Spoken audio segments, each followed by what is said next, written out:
¿qué tal? Muy buenas noches. Hoy estamos en este punto y aparte para seguir abordando el Estatuto de Andalucía. Estamos inmersos en plena campaña electoral del referéndum que nos llevará a las urnas a todos los andaluces el día 18 de febrero. Hoy está con nosotros Antonio Romero, que es uno de los ponentes del Estatuto. Ha venido para hablar, para ilustrar, para que conozcamos cada vez mejor ese texto que a partir del día 18, si los andaluces lo decidimos, regirá pues, sobre nuestras vidas y sobre nuestra vida política también. Hola, ¿qué tal? Muy buenas noches, don Antonio. Hola, muy buenas noches. Me gustaría primero que me hiciera una valoración general sobre el Estatuto. ¿Qué le parece? ¿Qué consideraciones generales se pueden hacer del Estatuto? Bueno, que estamos ante un nuevo Estatuto. No hemos hecho una reforma del Estatuto de Carmona.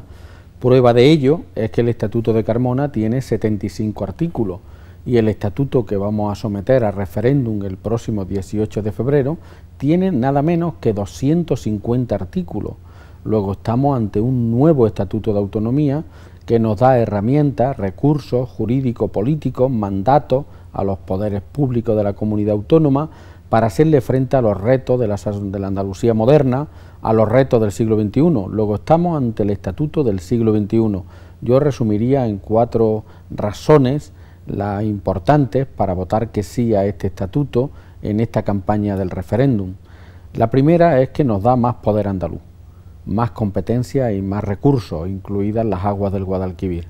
La segunda es que nos da el nuevo Estatuto más derechos sociales, reconoce 21 derechos sociales en el título 1, derechos sociales, deberes y políticas públicas, con 29 artículos del 12 al 41.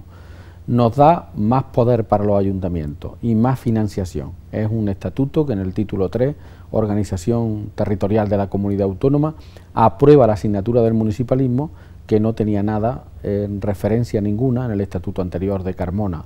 Nos da un título de medio ambiente, título 7, 12 artículos, para luchar contra la especulación urbanística, defender el litoral, cambio climático, la energía renovable, el transporte público, la agricultura ecológica, la fiscalidad ecológica, una ley de defensa de los animales, etcétera. Nos da voz en la Unión Europea, de la que carecíamos porque cuando se hizo el Estatuto de Carmona, España no era miembro de la Comunidad Económica Europea.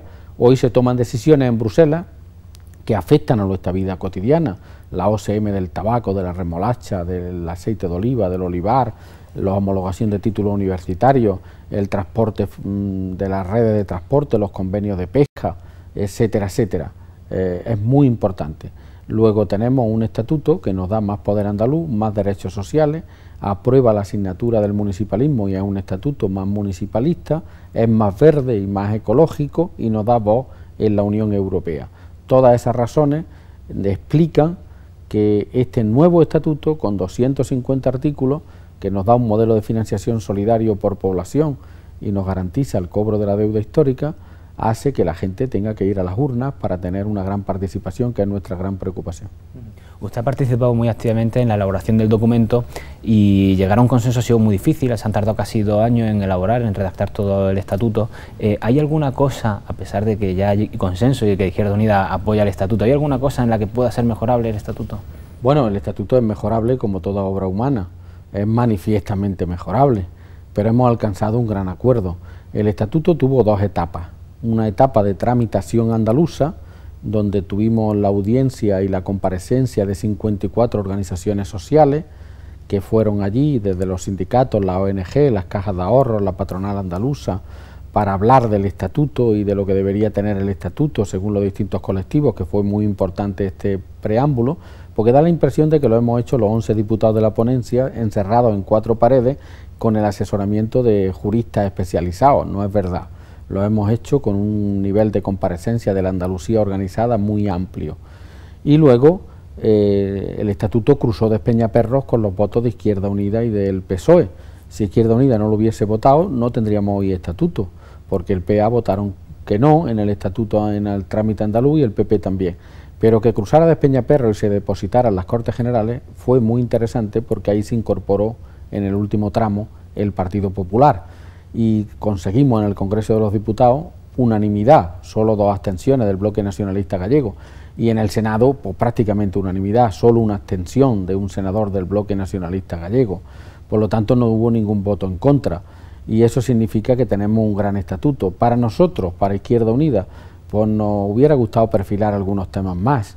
Por ejemplo, que las bases americanas de Rota y Morón se declararan como bases a eliminar para que Andalucía fuese un territorio de paz, que la reforma agraria fuese más explícita en torno a la estructura de la propiedad, que tuviésemos más competencia en policía y en instituciones penitenciarias, que tuviésemos más competencia en otros temas y que se aumentara algunos equilibrios en derechos básicos, porque la novedad del estatuto, y Chamizo jugó un papel clave como defensor del pueblo e Izquierda Unida también, es que los derechos sociales son invocables ante los tribunales de justicia. Es decir, si un derecho social se niega a un ciudadano andaluz o a una ciudadana andaluza, puede ir a los tribunales y esto fallar a su favor. Así es que no hemos dejado cosas en el tintero, pero hemos sacado un estatuto muy importante, muy avanzado, equiparable con el catalán y en lealtad al 28 de febrero. ¿Qué novedades aporta este nuevo documento que no tuviera el anterior estatuto que ha estado rigiendo durante los últimos 25 años? Bueno, pues hay muchas razones que avalan la necesidad de la reforma. Cuando se dice que no había demanda social, es verdad que en los bares la gente no debatía que la necesidad de la reforma del estatuto, ni daba gritos en las universidades, ni en el campo, ni en las obras, no era un clamor. El estatuto no ha sido pasión de gavilanes, ni lo es. Pero sin embargo, cuando se explica a la gente qué hemos incorporado de nuevo en el estatuto que no tenía el anterior, por eso es tan importante reflexionar sobre este capítulo, la gente se enamora del estatuto y ve que era necesaria la reforma. Por ejemplo, el estatuto anterior no tenía nada del medio ambiente y este estatuto tiene un capítulo entero, el título 7º, con 12 artículos, con un mandato a los poderes públicos de la comunidad autónoma, a todos los poderes públicos, desde los ayuntamientos al Parlamento y al gobierno andaluz y a las diputaciones, para luchar contra la especulación urbanística, para defender el litoral. Y es que asistimos a un tsunami de cemento desde Algeciras a Estambul, como dice la canción de Joan Manuel Serrat, y es muy interesante luchar por un modelo de desarrollo sostenible, por energías renovables, por el transporte público, de ahí el metro para Granada, que es tan importante. Todos estos temas están en el estatuto, no lo tenía el anterior. Tener voz en la Unión Europea, el estatuto anterior no tenía nada de Europa, era natural, porque en el año 80 España no era miembro de la Comunidad Económica Europea, pero ahora hay un título, el título 9, Relaciones Institucionales y Externas, donde se le da voz a Andalucía en Bruselas, donde se toman decisiones que nos afectan de manera directa. Voz propia o en el seno de la delegación del Estado español, Andalucía será oída cuando Bruselas tome decisiones que nos afectan a la vida cotidiana. También hay un capítulo de derechos sociales. Los libros de texto gratuitos, por las madres y los padres de Granada y de Andalucía, sabrán que significaba para el bolsillo de la familia andaluza 60.000 millones de pesetas de las antiguas, antes de que entrara el euro, comprar los libros de texto gratuitos para enseñanza primaria y secundaria obligatoria en la escuela pública o en la privada concertada. Y ahora van a tener los libros de texto gratuitos en el nuevo estatuto. La renta básica, hay que tener en cuenta, y en Granada es muy importante que se sepa, que ahora el gobierno de Chávez solo atiende a 17.000 andaluces con un salario social, 320 euros 6 meses al año. Eso es una aspirina para una pulmonía doble, cuando en Andalucía, según Cáritas, que tiene mucho prestigio en este campo de la lucha contra la pobreza, tiene unos estudios muy fiables y rigurosos y eleva a 300.000 el número de andaluces y andaluzas en la pobreza severa y en la exclusión social.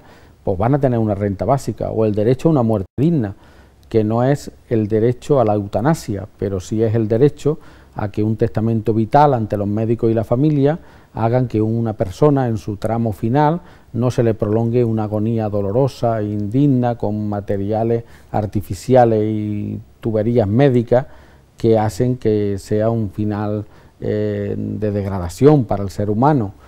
Se plantea también el derecho a la dependencia, a que las personas con dependencia sean atendidas. Todo eso no figuraba. El Poder Judicial en Andalucía, el Poder Judicial, se tramitan 1 millón de pleitos judiciales en Andalucía.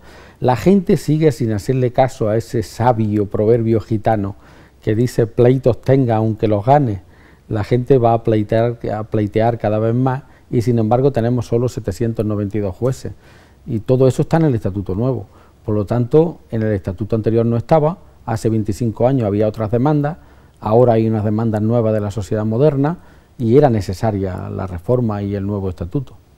Y en el día a día, ¿en qué notarán los ciudadanos de Andalucía a partir del día 18, a partir del día 19, si se aprueba este nuevo estatuto, en qué notarán la diferencia? Bueno, pues notarán una diferencia muy importante. Por ejemplo, los derechos sociales. El título más avanzado del estatuto están los derechos sociales, donde no hubo ningún recorte en Madrid, sino ampliaciones de los derechos sociales. Tiene, he dicho antes, 29 artículos del 12 al 41, título 1 de derechos sociales. El artículo 39 es la protección jurisdiccional de los derechos. Quiere decir que un ciudadano que quiera una opinión médica en un hospital público o privado concertado y le digan que no se la dan, puede ir a un tribunal de justicia y obligar al hospital a darle la segunda opinión médica. Una persona que tenga derecho a los libros de texto gratuitos y haya un colegio que diga que los tiene que comprar, puede ir a un tribunal y ejercer ese derecho. Esa es la gran novedad.